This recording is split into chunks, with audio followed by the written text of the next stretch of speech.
Once upon a time, amidst a tranquil lake, surrounded by lush trees and vast meadows, lived a flock of geese in peaceful coexistence.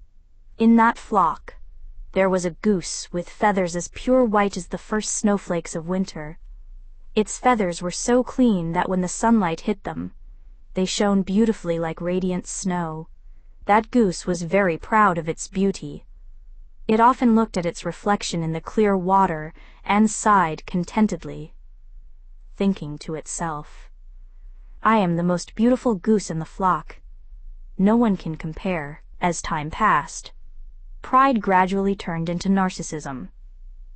The goose began to avoid swimming or foraging with the flock. It always swam away from the group, trying to pose elegantly like a noble creature. It held its neck high, straightened its body, doing everything to make its reflection look as graceful as possible. One day, the goose saw a flock of swans flying over the lake.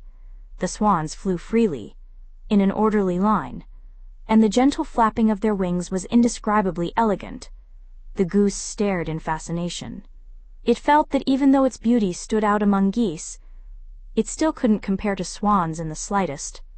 From that day on, the goose developed a strong desire to become a swan. It started practicing holding its neck higher, stretching its body longer, and practicing swimming slowly and gracefully, ignoring fatigue or even the warnings from other geese friends who noticed the change. "Hey goose, why don't you come swim with us? You seem to be pushing yourself too hard. Be careful not to get hurt." But the goose paid no attention to those words. It believed that effort could turn it into a swan, day after day. It tried to stretch its neck until its muscles started to ache. Some days it could barely turn its neck.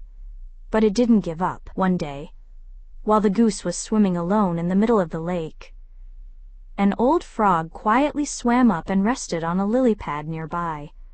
The old frog watched the goose for a moment, then spoke in a hoarse but firm voice. "Hey goose, I've seen you for many days now. You stretch your neck.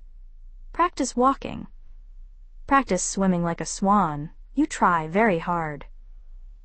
But do you know that no matter how hard you try, you will still be a goose?"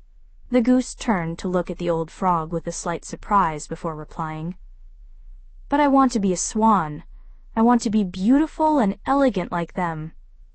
The old frog shook its head slowly and continued, "Having beautiful white feathers is already a wonderful thing.